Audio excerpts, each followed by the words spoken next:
Hi everyone, it's Debbie Rivers and I'm a relationship coach. And I want to talk to you about one of the most common questions I'm asked. And it's how do I get back with an ex? In fact, it's one of the most Googled terms that you'll find. And it's that way for a reason because it's really tough when someone breaks up with you, especially when you're in love with them. And, especially in this modern age where people may break up by ghosting you, they may break up with not giving you an explanation. It's like, it's one of the most difficult things to deal with. Now, what happens to our brain when we're in love is it releases the same chemicals, addictive chemicals, a bit like drugs. So it's literally like you're under the influence. And when someone cuts off your supply like that, you'll do anything to get back that supply. Now, both sides of a breakup can be tough. It's hard if you're breaking up with someone, especially if you still care for them. But it's much worse when someone chooses to break up with you. And what I find is, particularly women, when they've invested a lot in a relationship, will do anything to try and win that back. And look, I want to kind of give you an analogy. And look, in the past when my kids were young, we didn't have a lot of money. So we'd often have really older cars. So you'd have this car and something would go wrong with it and you fix it. And then something else would go wrong with the car and you fix that. And then you were left with something else going wrong. I don't know how many times the car used to break down and didn't work. I'm much thankful for cars that work nowadays. But anyway, what would happen is I'd invest in the car, we'd invest in the car, we'd invest in the car. And because we'd invested so much money in the car, we kept fixing it. But all we did was prolong what was inevitable. We had to eventually spend money on a new car, and essentially we've wasted all that time and money. Now that's often what happens. You may feel like you've invested a lot in that relationship, yet you're investing with no ultimate return because it can't go anywhere. Now I know that relationships generally break down for a reason, and that reason doesn't change. If you get back with an ex, and I did do a mini poll on Facebook, and so far 100% of the people said getting back with their ex hasn't worked long term. And I know even in my particular case, I've got back with exes and it's never worked. In fact, the thing that we broke up with the first time around is exactly what we still broke up with. Now, everyone's situation is slightly different, okay? And not every reason for a breakup is the same, but people usually break up because things aren't working. And it usually comes down to you just don't think or value the same things, and that doesn't change. Or I know that maybe with guys, they'll break up because they're not ready for a serious relationship. And I find that guys are more about timing. When the timing's right, they'll accept your relationship. They can be with an amazing girl, but if the timing's not right, they're not going to go there. So maybe in one of those cases, if you broke up the right way, down the track it may work out. But if you've broken up because things didn't work, it's likely, unless you do a lot of work, that you're going to end up breaking up for exactly the same reasons. So what do I recommend that you do when you've broken up? Now, I don't recommend desperately trying to get an ex back, because if you're desperate, that is never an appealing energy for anyone. So I recommend going cold turkey. If you've broken up with someone, don't be their friend. Don't be tempted, because it's almost like if you're someone's friend and they've broken up with you, they can have their cake and eat it. They don't get the chance to miss you. They don't get the chance to feel that distance from you. If they don't want to be with you, accept that. And go a month without contact. Go a month and look within yourself to what went wrong in the relationship. Sometimes it's too easy. People tend to do a few different things. They can be the victim, woe is me, nothing works for me. That doesn't work. Or they can put too much blame on themselves. Oh, if I was a better person, if I'd have done this. That doesn't work either.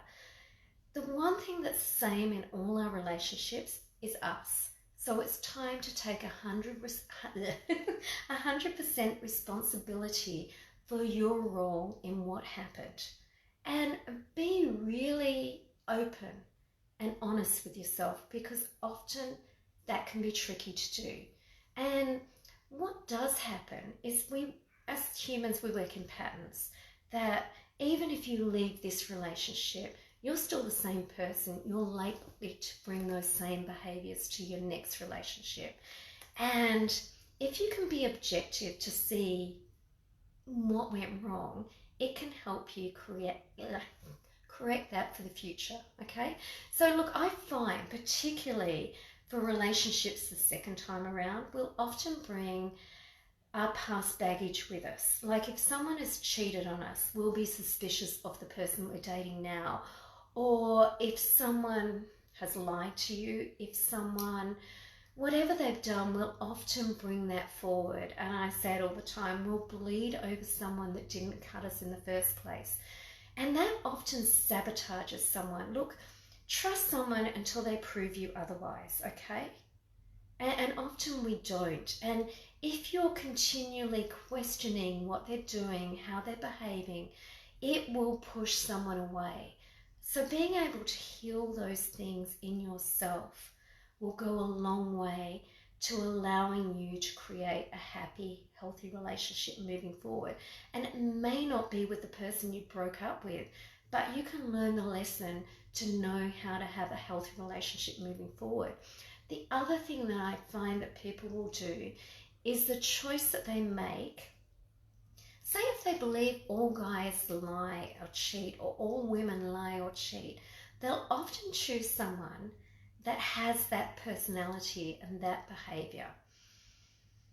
So sometimes the type of people you choose can cause your relationships not to work.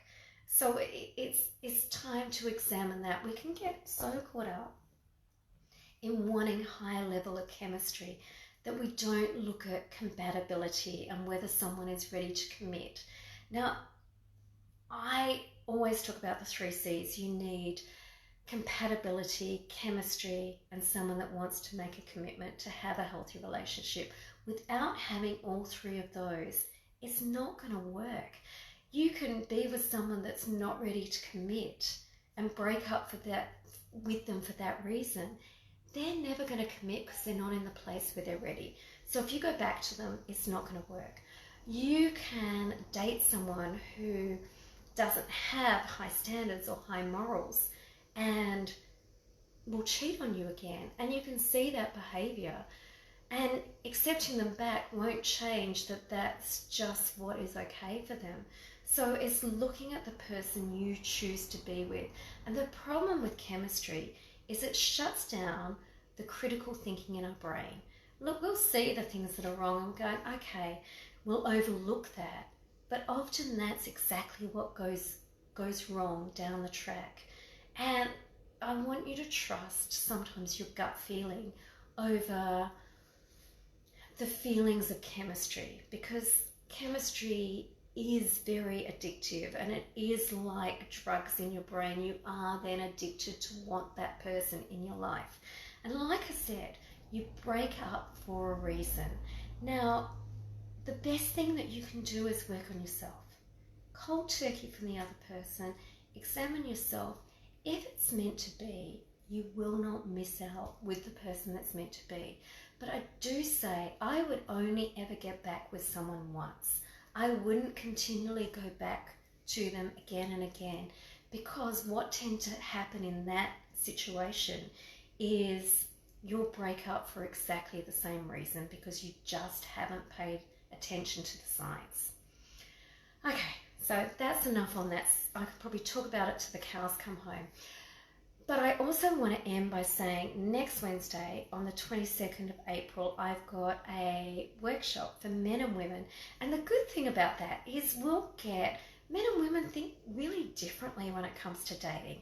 So we'll be able, in the workshop, I'll be able to facilitate hearing what bugs men, hearing what bugs women, and how we can improve.